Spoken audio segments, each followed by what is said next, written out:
On today's show, we talk to a man who's heartbroken because his buddy took his own life. We talk to a new wife who's trying to set boundaries with her parents. And we talk to a mom of 2 young kids who's trying to separate loving them and jealousy among siblings. Stay tuned.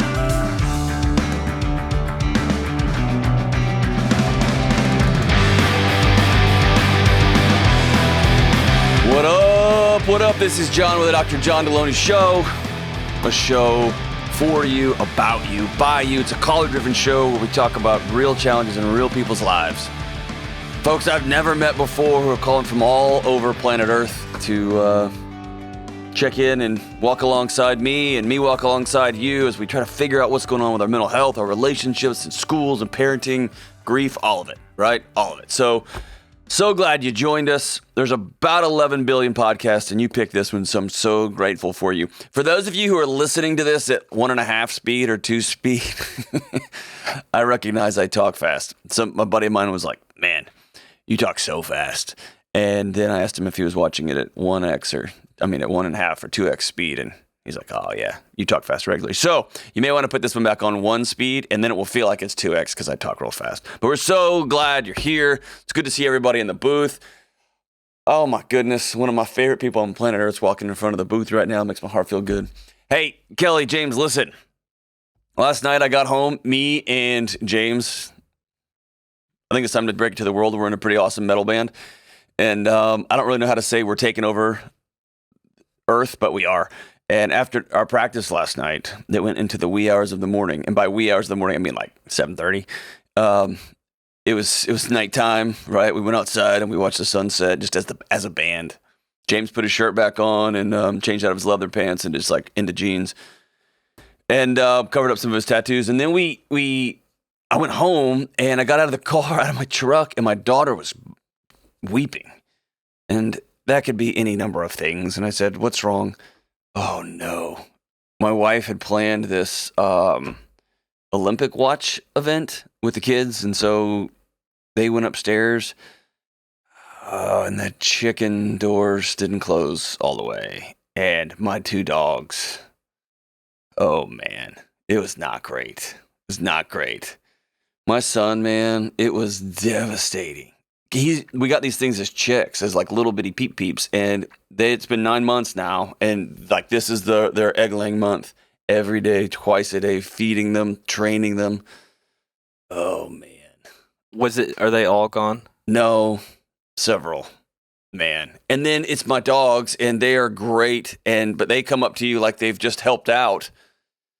And that didn't end well. I mean, oh, geez Louise. And I just get out of the car, and it's crying and tears and heartbreak. And then I got sad, and I'm kind of a side hustle prepper. And I'd kind of planned on, if it all goes down, we got eggs, and now we don't. We'll have egg. We'll just have anyway, I put out a call to see if we can get some more chickens, but it was a heartbreak night for our family. Oh, That's rough, man. What do you do? That is very sad. As a former chicken owner. Yeah, ours was a different kind of trauma because I had to cull several of our chickens that were sickly. So you're the murderer. Yep. Wow. You had to cull. That's such a I know, distancing scientific word for whoa. I didn't know. I was Googling like how to handle chickens at the end of their life and realized there's this fancy, whitewash term for it. And it's like great. when people go hunting and they harvest. I don't know. This is why I buy my eggs in the store like a normal human. I don't have to deal with this. Wow. We'll see when it all goes down who's knocking on whose door, right? Actually, I'll probably knock on your door because the infiltrators... Yeah, you don't have any eggs. What are you going to do? The infiltrators will just walk right past Kelly's house. They'll be like, all right, let's go to this. And then the general will be like, no, we want to skip that house. We're good. We'll go to the next one. So it's good. Whew. All right, so we're working through it. All right, let's go to Rich in Chicago. Hey, Rich, what's up, man? Hey, Dr. D, what's going on? We are getting through, dude. How about you, man? I'm just going to say that eggs at the store are about $1 a dozen. I'm just saying. I know, but if I raise the chickens myself, they're about $111 a dozen, right? Yeah, if you start doing the math on that stuff, it does not work out in the prepper's favor. It does not. So it's ridiculous. It does not. But it is cool, and it's also, I got to walk through grief with my son, and anyway, so it is what it is, man. How about you, brother? How can I help, man? Well, I'll give a little brief history. I'm an alcoholic. Okay. I've been in recovery now for quite a while. I've been in recovery since 2007, working a 12-step program. Part of what we do in the program is it's one alcoholic working with another. That seems to work where other things fail. And so we call it sponsorship, and it's kind of an integral part of both sides, my recovery and the guys that I sponsor. And I have a sponsor and I have a grand sponsor, and it just goes on and on. Yeah. So we've kind of built up this community. How long you been sober, in this man? program. I've been sober just under 14 years. Be 14 years into the month, if I survive. Yeah. So, Can we congratulate you, man? Can I just stop and say I'm proud of you? thank you. That's tough, man. That's a long ride. Congratulations, man. I burned down our finances and our relationship 14 years ago, and Said no more, huh? stood there in the ashes, and my wife took my hand. We looked in each other's eyes and said, we're going to be okay. And started that process, and it's so far so good. So far so good. It's Well, worked brother, out. to call you a hero would be undermining the mission you and work you've done, and your wife too. And so, congratulations to you, man. All right, Well, sorry. AA brought me to God, and God brought me to AA, and that's just kind of the way it works. And, It's awesome, man. Good for you, brother. Anyway, All right, so I interrupted you. Yeah, so what's- we're you got a sponsor, a grand sponsor, you're sponsoring, and what brought you here today, man? Well, guy came into the program about 10 years ago. Saw him struggling. He'd go 2 years sober, relapse, 2 years sober, relapse. About 4 years ago, he approached me and wanted me to help him. And so I began sponsoring him. And if you're familiar with the steps, we go through a process where they pretty much dump everything on us. I mean, they go through a process of inventory, and they lay it all out on the table, and we go through it with them. And so basically, I know more about the guy than anybody on the planet. Sure. By the time we're through with that process, if he works it the way he's supposed to, and this guy did, I'm pretty confident he did. Yeah. About 3 weeks ago, this guy took his own life. Ah, man, I'm sorry, dude. Dang, dude. Yikes. And so it's just got, it's obviously knocked the wind out of my sails. I mean, I've got a good community around me. I got good friends in and out of the program. We're working through it. It's still raw. It's 3 weeks out, but yeah, dude. and I get that part, and I also get the part where I don't have any control over the guy. I don't have any control over what's in his head and any of that stuff. He, the way we worked, what worked for him, we communicated daily. So we were tight. I mean, we were pretty close. Yeah. And so we communicated on a Wednesday. He didn't call Thursday, didn't call Friday, and I got a phone call from his daughter Saturday morning that she found him. Jeez. No note, no outside indicators, nothing that was obvious to anybody. Now, I know that he did suffer from depression. He did have some anxiety issues, and I know he was seeing a professional about that. He was working on a program outside of ours, obviously. This is going to sound... Go ahead. No, I'm sorry. No, you go ahead. Go ahead. So what I'm dealing with now is, what am I doing? Yeah. This whole sponsorship thing, it's got me, I'm back on my heels here. Yeah. I kind of shudder at the thought of picking up another sponsee. I mean, I'm not a psychologist. I'm not a professional. I don't, we don't deal with mental health issues. Well, I'm just a drunk trying to help another drunk. Yeah. And when I'm faced with this kind of thing, and my grand sponsor took me aside, and we were at the visitation, and he said, "You can't take this personal." And I get the sentiment, but it's flipping personal. Yeah, it's real personal, man. Real personal. So your sponsor is trying to love you the best he can, and but this is personal, and trying not to take it personal is insane.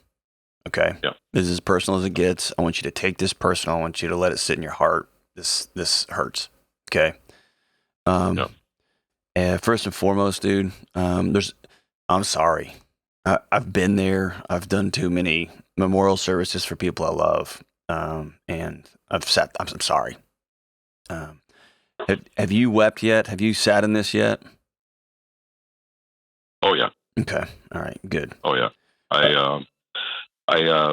His daughter asked me to do the eulogy at the funeral, and when I went through that process, it was pretty cathartic for me. I mean, it was cleansing for me. I was able to get past a lot of stuff just by writing that thing. Yeah. And getting up in front of the crowd and saying it out loud. That helped me a lot. And like I said, I've got super close friends in and out of the program. I've got a couple of buddies that I call them my 2 a.m. friends. They're the guys that you call them no matter what time of night, and they're in your driveway. That's right. So, that's right. I've talked through all this with those guys, obviously through the community and the program. Lots of support there. Yeah. So I think I'm good. Yeah. But there's that underlying kind of guilt thing. Yeah, there you go. I've gone through the whole grieving situation, where I was sad and I was upset and then I got angry, why the hell didn't he call me? That kind of thing. And now you're in that futile wasteland. Yeah. You're back in ash, and you've been in ashes before, right? Yeah. Yeah. So there's a difference between not taking this personal, which you should, and blaming yourself. And those are two vastly different feelings and processes. Okay. There's no way in 3 weeks you've cycled through everything. You'll be cycling through stuff for a long time. Okay. And they'll cycle quick. You'll be pissed off, and then you'll cry, and then you'll miss him, and then you'll be laughing. And so think of it as tight circles, and the circles get bigger and they get bigger. And you'll go through a longer season where you're raged out against this guy. Because he's going to screw up your weekends. He's going to screw up. Like there's you know what I mean? It's hard. You get pissed off at him, even though you know it's stupid to get pissed off at him and that he was hurting and. And then you will have this just scorched earth where you feel like you're walking in a desert with no trees, no water, no nothing. And you'll loop back. But the difference between taking it personal and being heartbroken and blaming yourself, those are different. Do you get the difference of those? I think that's probably the problem I'm having is they're kind of overlapping. Okay. All right. They're kind of infringing on each other. And I think that's kind of what I'm dealing with So a lot of times especially when you work a process, when you work a program, there's a reason behind every feeling. Every feeling is connected to a thought, and every thought is connected to an action. Does that make sense? Right. That's the beauty of the steps. Where this gets out of whack is in the depth of grief, external grief, right? So they give you the 12 steps so that this thing never happens again. And the challenge to that is underneath you things happen, right? And so the steps give you a level of control that a drunk or a drug addict or a sex addict don't normally have, or a food addict or whatever. It gives them control over them.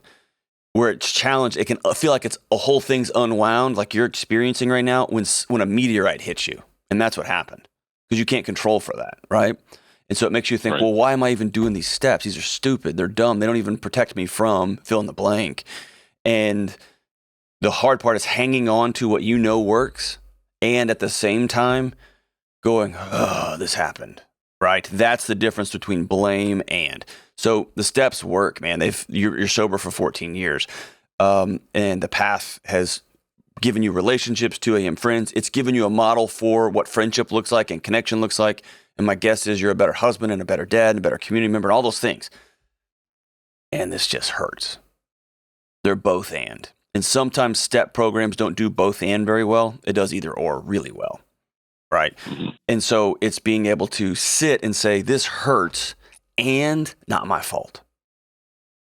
I was this guy's go-to and he did this. And not linking the two things together.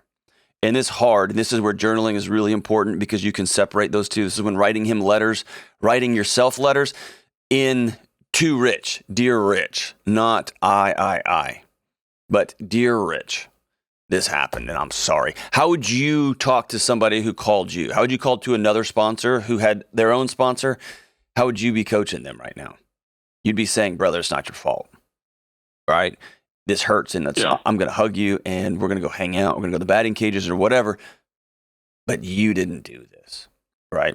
And so that's that hard balance, that hard gap. Real quick, and I know this is going to sound gratuitous and it's not. How did he take his life? He used a gun. Okay. Was he intoxicated? Yes. Okay. Do you remember back when you were drunk and you did dumb things? You did things that you normally, you look back and go, whoa. Do you remember those times? Oh, yeah. Of course. Yeah. And so what I want you to do, like you spent 14 years learning how to forgive yourself, right? And how to be graceful to yourself. Eventually, you're going to come to look at this man that you loved and that you considered a brother, probably closer than your real brother, if you have one. No.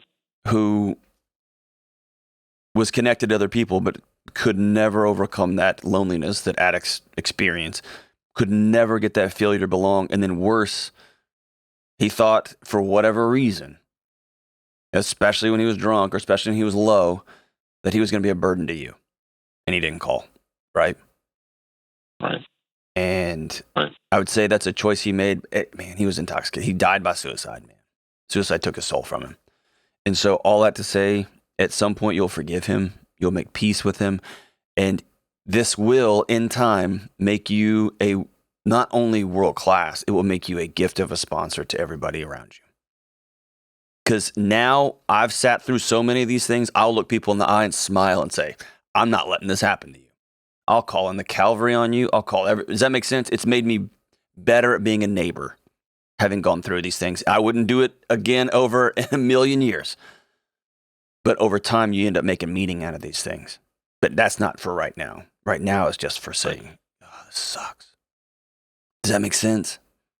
Yeah, it does. It does. I think I can tell myself this, and I can listen to my sponsors, and I can listen to people in the program, and it's all good, and I get it. I totally get it. And everything that you said, I get it. It's not about getting it. It's not about getting it. It's about sitting in it. The getting it part is don't go drink. The getting it part is don't throw everything away because this happened. That happening doesn't mean that the last 15 years of your life have been a lie. What happened meant that somebody wasn't well and they died by suicide. You didn't fail, brother. You didn't screw up.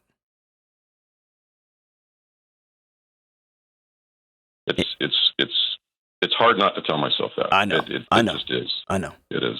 I know. And you're in the middle of it. Okay, you're in the middle of it. Okay. It's you have little kids. You have kids. I do. Okay. Think back to the first time you took one of your kids to the pool and they were on a diving board and you're treading water out there trying to get them to jump and they're on the edge of that diving board and they're getting closer and closer, but they just won't go and they bend their knees and they lean over, but they don't jump. And then finally they jump and then they're in that air and it feels like 100 years they're in that air where they're falling and falling and falling. And finally they hit the water and then dad's there to get them. You just jumped. You're in the air and people can tell you, hey, there's somebody at the bottom. None of that matters because you're falling. Okay. What I'll tell you is you're surrounded by people who love you, who are there in the water to catch you when you hit. This is not your fault, man. And you can tell yourself that all day. Great. I want you to get it out of your head and I want you to start writing it down. Okay. I want you to spend some time writing it down. I want you to journal about it and I want you to write letters to two people, to Rich and to your old friend. Okay. And in those letters, I want you to be honest with Rich. I want you to be honest with your friend, and be heartbroken, be pissed off, be angry, and exhale, and get up and go again. Don't throw this all away because of that. Got it? We same team on that one? Got it. Yeah, I can do that. So I got your word? You're going to stay sober? Oh, yeah. Okay. Yeah. You're in this for the long haul, brother. We're in this with you. You're doing everything right. You're falling. You just suck. Okay. I've been there. I'm having to take a deep breath too, man. You'll hit the water and you're safe. You got people around you. Hang in there, man. Hang in there. This is not your fault, brother. Let's take a quick break right here on the Dr. John Delony Show. Hey, what's up? I want to take a quick break to talk about the most important question I'm asked almost every day. How do I find a counselor? If you can't find a counselor in your area or you can't afford one, I've got a solution for you. I've partnered with BetterHelp for customized online therapy, video chat, text chat, phone counseling. It's a licensed therapist whenever and wherever you need them. Go to betterhelp.com/Delony for 10% off your first month. It's cheaper and it's available all the time. This is for you, your family, and for everyone else that's coming your way. Take care of your mental health. Go to betterhelp.com/Delony today. All right, we're back. Let's go to Anna in Oklahoma City. Hey, Anna, what's going on? Hi, Dr. John. Thank you so much for taking my call. Of course. Thank you for calling. How in the world are you? I've had better days. Uh-oh. That's an old 90s like pop rock song. So let's hear what's going on. Well, my husband and I are newlyweds, and we need help setting boundaries with my parents. Oh, sweet. How long have you been married? Well, we've only been married for about 4 months now. Okay. How's the first 4 months going? Just y'all two? Well, great. Marriage is good with him. You still like him? Happy. Oh, yes. I fall deeper in love with him every day. So oh, gross. You fall deeper in love with him. Yuck, Anna. No, he's good. All right, good. I'm falling deeper in love every day. Hey, I think after 4 months, my wife was like, "Oh, jeez." So good for you, Anna. All right, so what's up? How can I help? You got parent boundary issues. Yes. Yes. Tell me about it. What are your parents doing? This ought to be great. Oh, man. Well, just to kind of give you context, my parents are very protective, overly protective, and just more over the years, I've seen how controlling they are. So when I was 18 years old, I moved out of my parents' house and just got caught up in the party lifestyle and drugs. And so my parents saw that, yes. Along the way. And I did that for about 8 years of my life. And my parents, that was just hard for them to see that over the years. But anyway, along the way, around 25 years old, I just kind of came to the end of myself and met the Lord and decided to, turn my life around, went to school, got a degree in my bachelor's in biblical counseling, and started working with women at a drug rehab. So Awesome. I've been doing that for years, and then met my husband along the way. How old are you? I am 33. Oh, wow. Okay. Fantastic. 33. Yeah. So met my husband along the way, and these years I haven't really dated, just because I hadn't met the right one. And so when I met my husband, we knew that we were supposed to be together. Gross, Anna. Gross.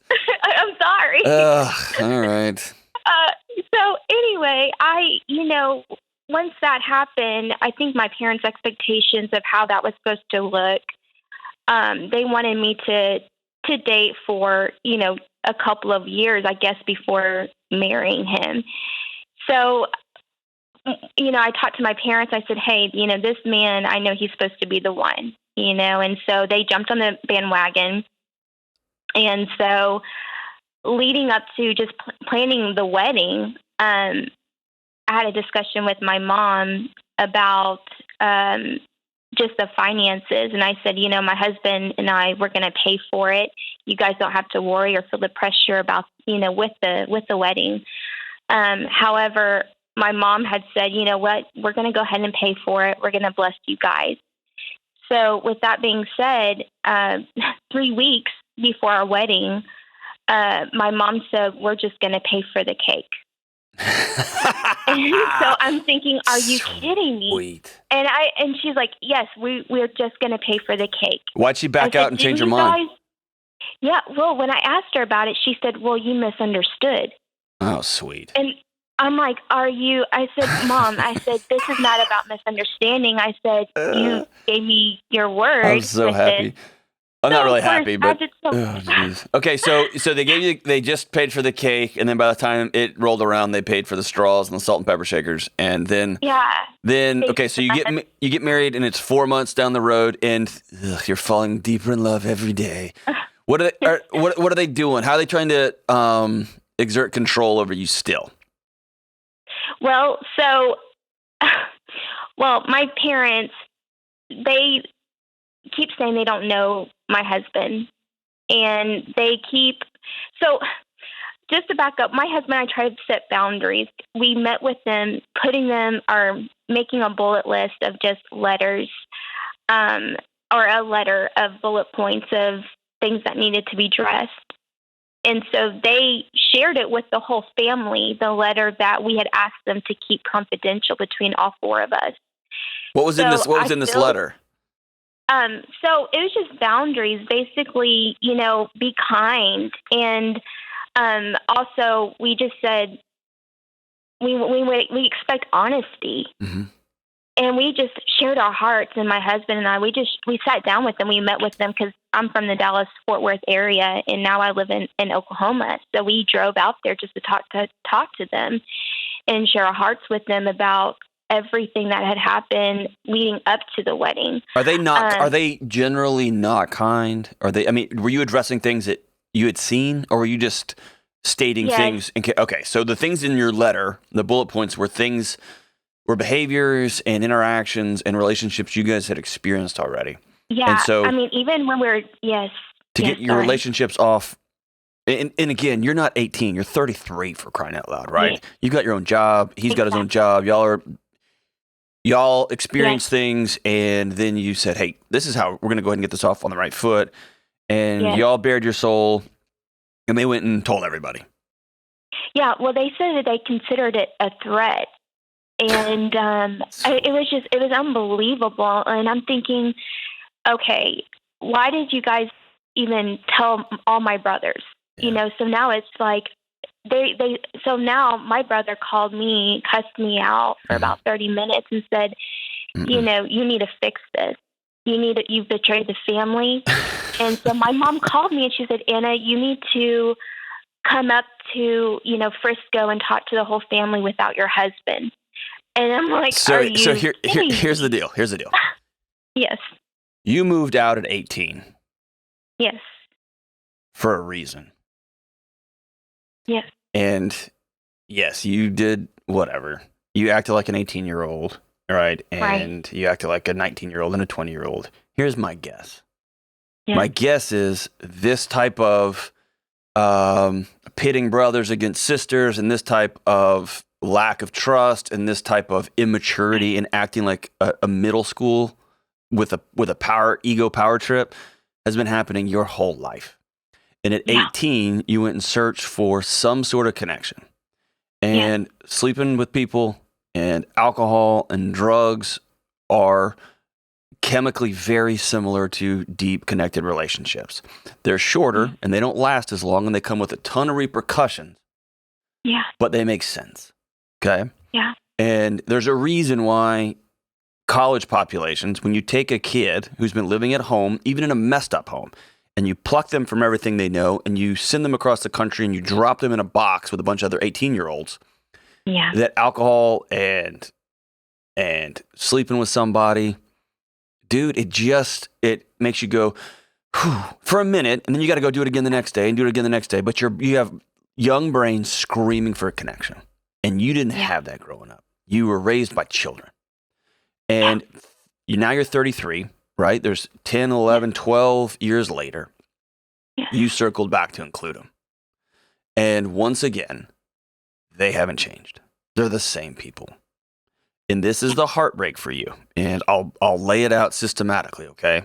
I'm going to be honest with you. Cool? Cool, great, good, grand? Okay. Yes. And you've grown up a lot. You saw the world a lot. Right? You've got experiences a lot. And here's the thing. When you think back on your 18 to 25 times, you did stuff that you regret, but you also learned a lot. And I bet you met some extraordinary people, right? Yeah. And I bet you are more compassionate than most of the people in your life, right? Yes. And you also realized there's just a more peaceful, better way to live, right? And so you've done hard work on Anna. And now you know what grace in a relationship looks like, and strength and boundaries and connection and being vulnerable. You know what those things are. And you met a guy who you're growing deeper in love with every day, who shares that with you, right? And by the way, you know I'm joking here, right? I'm like making faces. You know I'm kidding. Yeah. I'm really excited for you. So here's going to be the hardest thing you've ever done. Yes. It's going to be killing that fantasy that you can loop back and have it all the way you wanted it to be. Yeah.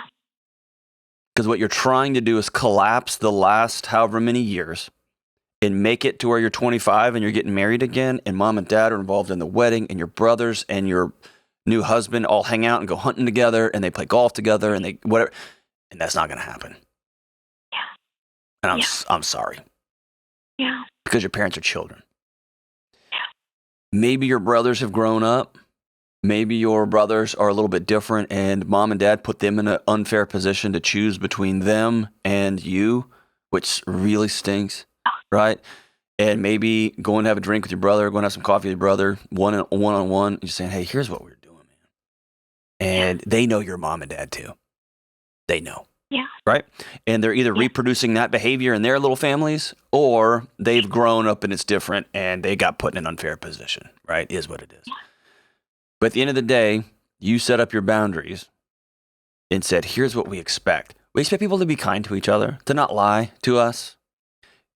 We want to have fun, safe, laughter, joy-filled holidays together. We want to come down to Dallas. It's like a 5-hour drive. We want to come down to Dallas and hang out with you all on the weekends. But here's the things. And your parents spit on your boundaries, man. And that's what they're for, right? To either be honored or set on fire. And your parents pissed on yours. And so now you got the message, right? You got your answer. Yeah. And I hate that for you.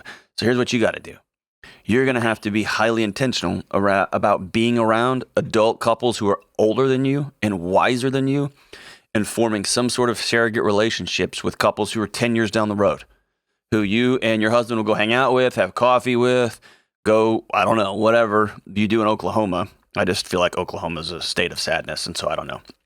I'm just kidding. It's a great place to live. All Texans are raised to think like, if you go to Oklahoma, it all ends, right? But I understand what you're doing, and you're proselytizing. So you're spreading the will of Texas up into the north, and I appreciate that. But you're going to have to find some families who are going to be the grown-up, wise people who love you and love your husband and invest in y'all that your parents should be, but are not, but aren't.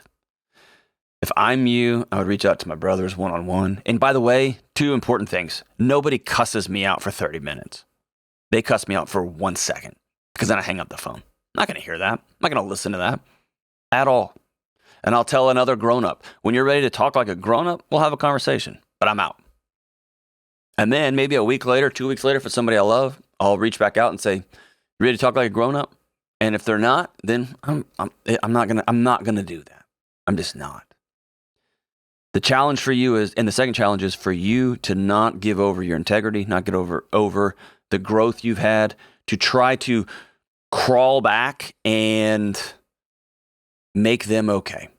I want you and your husband to get the book. Dad, I forget the title every time. You know this one, James. It's parents. It's children of adult children of emotionally immature parents. Who wrote that book? It's right there. Susan Gibson, is that it? Lindsay Gibson. So, Anna, I want you and your husband to get the book, Adult Children of Emotionally Immature Parents by Dr. Gibson, Gibson. It's a masterpiece. It's really thin. It's wonderful. You'll probably end up highlighting more of the book than not. I want y'all to work through that together. And then I want you to reassess your boundaries, reassess who y'all want to be as a couple, where y'all going to go, what's the picture of what your marriage is going to look like, and y'all live into that. Your parents have opted out, and y'all have to grieve that. It's heartbreaking. I hate it for you. I hate it for you. And hopefully your brothers won't opt out. Nothing's worse than getting burdened by 2 people who said we're supposed to love you. And by the way, you broke their heart when they were 18, 19, 20, so it's true. but they have chosen to not grow with you. They've chosen to be frozen. And I'm a rapper now because I just rhymed chosen and frozen. They've chosen to remain frozen in their maturity and their love for you. It's still got strings, it's still got moves, it's still got still keeping you guys off kilter. Here y'all are 33, you got both feeling. Go find a couple today, man. Go find a couple and reach out and start that healing process with new people, man. I'm so sorry for you. You always hear me talking about how good, deep sleep impacts your anxiety, your depression, your attitude, your mental health, your physical health, your work performance. Sleep is critical to every single thing in your life. And if you want to change the way you sleep, you first start with a world-class mattress, one that you can actually afford. And you know I only recommend things that me and my family use in our home. And that's why I partnered with Dream Cloud Mattress. Dream Cloud gives you premium, world-class materials in a mattress at half the price. They utilize innovative sleep science to build mattresses that keep you cool, that support you in any position, and it adapts to your body. I made sure they have price points for every budget. Dream Cloud is for you. They are currently running their biggest offer ever. A total of $650 in bedding and cash savings exclusive for Dr. John Delony Show listeners. They also have a 365-day home trial. Sleep on it for a year, and if you don't like it, send it back. Visit dreamcloudsleep.com/Delony. Get $650 in savings and goodies and start sleeping today. Take one more. Let's go to Emily in Pittsburgh. Hey, Emily, what's going on? Hey, how are you, Dr. John? We are rocking on to the break of dawn. How about you? Good. I was, cleaning up toys while the Daniel Tiger cleanup song runs through my head, so living the good life. That is not the good life. That's kind of the good life. That's pretty cool. Hey, so what's up? How can I help? So my son is almost 2, and last month he was officially diagnosed with a significant disability. Okay, what is and it? I also have What's the disability? cerebral palsy. Okay, all right. Okay, I also have a 4-year-old daughter who she's developing typically. She's fine, and she loves her brother to pieces. But I have a 2-part question. What can I do to protect her from having jealousy and trauma associated with having a sibling with a disability? Because you hear about that all the time, but I want to know how to kind of help prevent that. Mm-hmm. And then also, how can I, give him as much support and attention and understanding as he needs with a disability, but also prevent spoiling him, giving into things and letting him get away with stuff. So, pretty much how do I raise both my kids without the disability getting in the way and causing issues? You won't. The disability is in the way, and it's caused issues, right? Yeah. So number one, I'm going to answer the second part first, and then we'll loop back to that first one, okay? So the second part is a you thing, okay? Okay. Have you exhaled this yet? And I'm going to say something that I know is unpopular and blah, but it's the truth. I've just worked with too many parents with children with special needs. Have you grieved this? Have you just exhaled and been heartbroken? I don't know if I can officially say that I have, because I'm very much in charge of his organizing his therapy and making sure. So I feel like I've been very much leaning into the practical side of everything. Yes. And what can I do and what should I do? And I'm actually looking at getting a counselor in the area. Cool. Just because I've realized this is probably more than I can handle myself.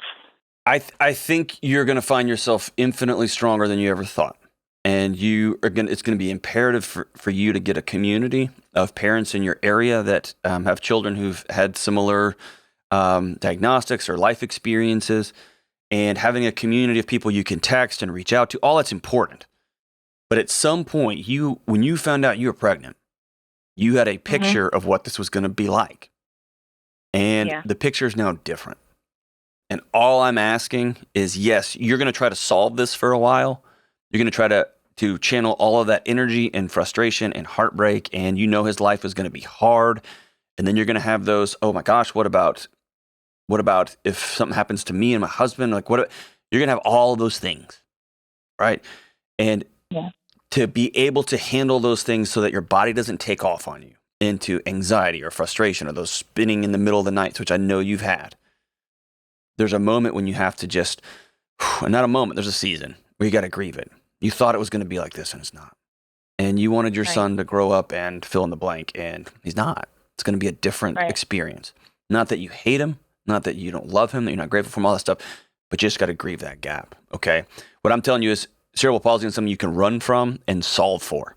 It's something that you're going to experience, right? And that's a you thing. So how do you not how do you not spoil him? Don't spoil him. Ta-da, right? I know that sounds so easy. Your identity, there's no way for you to make up for the pain he's experiencing. There's no way for you to make up for the challenges he's going to have with ice cream and cookies and staying up late and watching and all those things. Does that make sense? Right. Yeah. And the tendency is that you're going to want to keep your thumb on the other side of that scale cosmically, and you're going to have to let that go. He still needs to sleep and eat healthy and have boundaries and be respectful to you and be respectful to his sister and all those things. Does that make sense? Right. So it's working within the parameters of his physical challenge and does he have cognitive challenges too, or are these mostly physical? No, thank goodness. It's mostly gross motor skills. Okay. Excellent.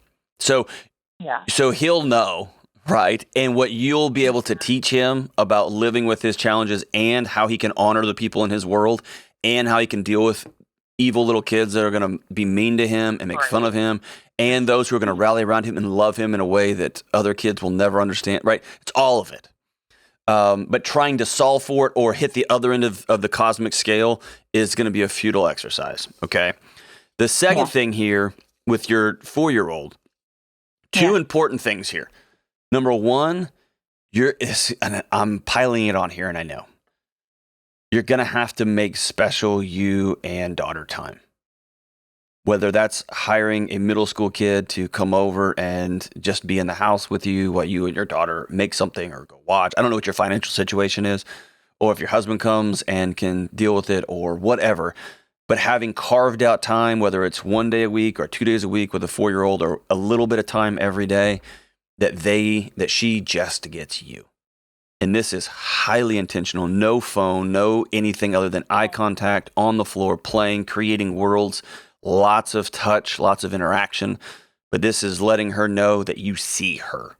Does that make sense? Is there like a certain amount of time? I know you can't like quantify it, but like we've been trying to do, I guess some people call it tuck-in time, where like he goes to bed first since he's younger, and then she gets like 10 to 15 minutes of just whoever's putting her to bed that night, like of just their time. She can choose whatever we're playing. 10 to 15 minutes probably is not enough. If that's the best you got, that's the best you got. Okay. Everyone's got to do what they've got to do. Now, I know there's a single mom with 3 kids right now. One of them's got special needs, and 5 or 10 minutes is 2 hours of their life because she's working 3 jobs. I get that. 10 to 15 minutes, if that's what you got, that's what you got. If you've got another partner at home who's able to do bedtimes on certain nights and you're able to just have ice cream night, and you know how I am about sugar, take your kid out from ice cream. Take your kid out we go to the park from 6 to 8, and we may miss a family dinner once a week because it's just us. It's special girl time, or it's daddy and daughter time. Right? Whatever that looks like, you and your husband are going to have a season that's going to be different than folks with physical or neurotypical kids. You're going to have a couple of years where you're going to have to split up a couple of times a week and make sure there's some highly intentional time. But here's the second part. And I learned this from one of my professors, Dr. Aretha Marbley. She's one of the most brilliant women I've ever met. And she helped my family. And my kids are typical kids. And I've passed this along to every parent of any type of kids, and it's been magical. And that is beginning to refer to your son, or to your daughter, refer to your little boy as hers. We're going to go help out your brother. We're going to go help out your baby and bring her along for the ride. Let her have ownership is the key word. Give her a couple of jobs that she can do that are she's able to do, like whether it's physically or cognitively, but let her have ownership of the care and love of her little brother. And what happens is she will get frustrated because she's 4, right? She's not going to be able to wrap her head around this stuff. And I never get mad at a 4-year-old for being selfish because that's what 4-year-olds do. I don't get mad at 7-year-olds or 11-year-olds for being selfish or frustrated, right? But I continue to model it, number 1. Number 2, I keep bringing them back in. I keep bringing them back into, hey, you're part of the care and love. This is what care and love looks like in our house. And the trauma part, she may ask hard questions like, why him and not me? Y'all will experience those questions as they go. The trauma is going to be different for her because this is all she knows. You and her will have different trauma, okay? Because you know a different picture. She will not. This is just what brothers are. It won't be till she goes to college and learns that, your brothers are different, or goes to high school, right? This will be her experience. But give her some jobs, some participation, some relational support that she can provide, and give her ownership. And she will grow into that in a really remarkable way. And of course, she's going to have temper tantrums. Of course, she's not going to want to do it and blah, blah, blah. That's part of being 4. But some very specific time and some ownership there. And Kelly, you've got this experience. You have any I do. thoughts? Hi, Emily. I have 2 special needs kids at home as well. I'm going to rebut just a hair of what you said. Rebut all of it, dude. With the giving them a job. Uh-huh.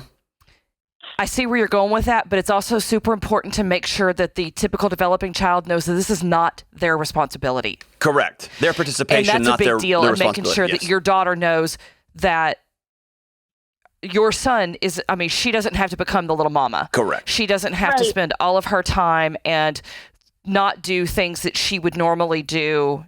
She still needs to be a kid. So I was thinking about that, and I wondered, so I've been trying to phrase when I ask her to help specifically with something with Ben, not necessarily something like around the house that's, her responsibility, but I try to say, hey, would you like to go get his toy for him? If you don't want, you don't have to. Right. Would that be like a good way of approaching that? Yeah, it's the same things you would if he was a typical developing baby. A little brother. Yeah. Which you would ask them to help with that. So just not piling on because they can't do this, so you have to. And there are going to be some things where you do have to, they have to step up, with ours are teenagers now. And so which is its own, monster. But there's things that, when the basketball goes rolling down the hill, I'm sorry, but your sister can't go get it. She's in a wheelchair. Go get the ball. You got to go get the ball. Yeah. And they don't want to, but you make them because they have to.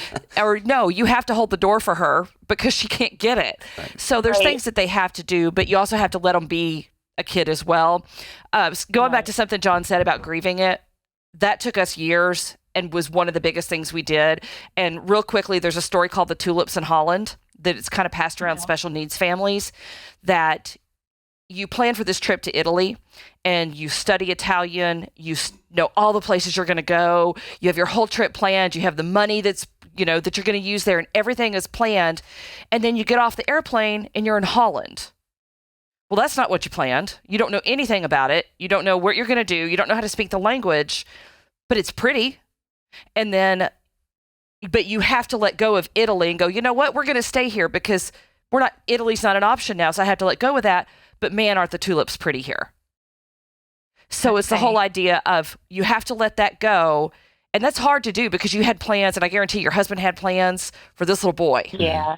I think different it's now. Harder on him because he can't that's be his son. as much involved in like the day-to-day, like, everything else that's going on. He feels like he has very little control over what's going on. Yeah, and that's his son, and that's a lot harder. But, now that just changes.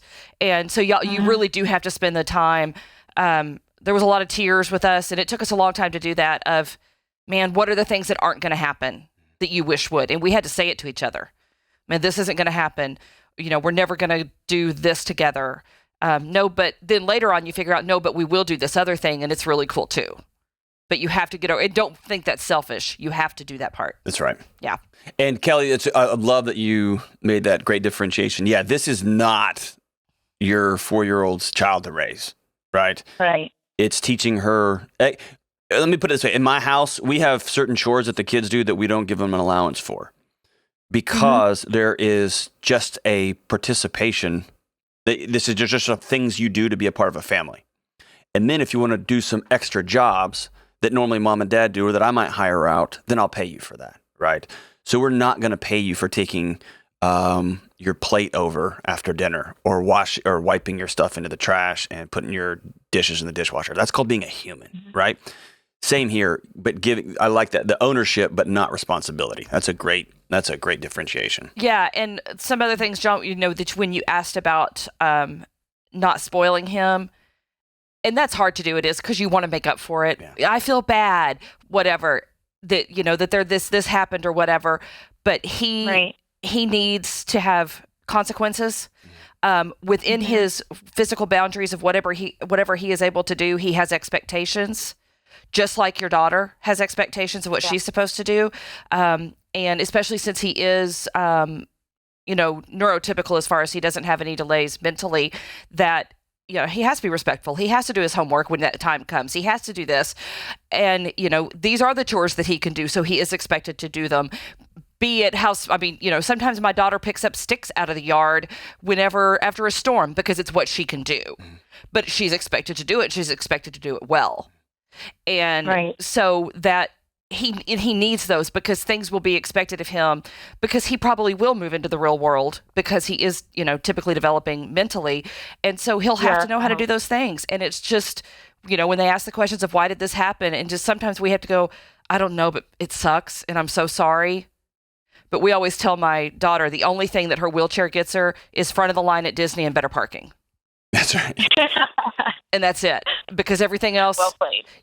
This is how our house functions, and you're a part of that, and you have to do your part. I love it, love it, love it. And Emily, so here's what I want you and your husband to do. And this is going to be hard, okay? I want you all to write a letter to your 16-year-old son. And I want you to read it to each other. And in this letter, I want you to write about the things you're going to miss. I'd expected that we'd be playing catch. I had in my head this fantasy that we were going to go play golf together or whatever the thing is. And I want you to be honest about the things you're going to miss. You might have Sheila's already planning for who's going to be sitting around our table at Thanksgiving when Hank and Josephine, our kids, are, it's just, you go down that rabbit trail. And then I want you to write about the possibilities. But I am excited about, and I want you to read this letter to each other. And this will start a conversation between you and your husband, like Kelly was talking about, this grieving, this, oh man, we thought this. I don't even know that I thought this. I just expected that. And it's not. And you'll start that grieving process, but you'll also start, as she mentioned, you'll start noticing the tulips in Holland, because that's where you live now. That's where you live. Kelly, thank you so much for talking about your situations. And Emily, thank you so much for that call, for being vulnerable. And, we wish you the absolute grandest adventures. Raising two little ones, 4 and 2 by themselves on any given Wednesday that's a lot. Woo! Differentiating and supporting a child with special needs who's 2 and then a typical 4-year-old. That's going to be an adventure of a lifetime. And thank you for sharing that with us. All right, as we wrap up today's show, man, this is it. This one is one of those that actually is one of my favorite songs of all time. Love it with all of my heart. It's off the Permanent Vacation record. The Boys in Aerosmith. Steven Tyler and the gang. And their greatest slow dance love song of all time. Just one word. Angel. And it goes like this. I'm alone. Yeah, and I don't know if I can face the night. And I'm in tears. And the crying that I do is for you. And I want your love. Let's break the wall between us. Don't make it tough. I'll put away my pride. Enough's enough. I've suffered and I've seen the light. Seen the light. I think I nailed that note. You're my angel. Come and save me tonight. You're my angel. Come and make it all right. You're my angel. Come and save me tonight. Right here on the Dr. John Delony Show.